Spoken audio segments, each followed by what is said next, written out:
ఇంట్లో నా కథ అంతేనేమో అంతేనేమో అంతులేని వేదనేమో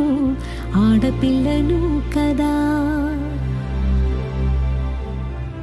మళ్ళీ తిరిగి అడుగేసేది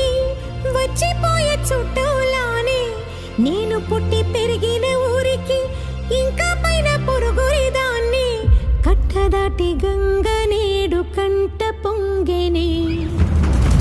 ఎంత ఎంత యాతనో ఎంత గుండె కోతనో ప్రాణమోలే పెంచుకున్న పిచ్చి నాన్నకు దూలమిరిగి భుజముపై పడిన పిడుగు పాటిది ఇంతకన్న నరకమే లేదు జన్మకు ఇంతేనేమో ఇంతేనేమో ఇంతవరకేనేమో ఇంట్లో నా కథ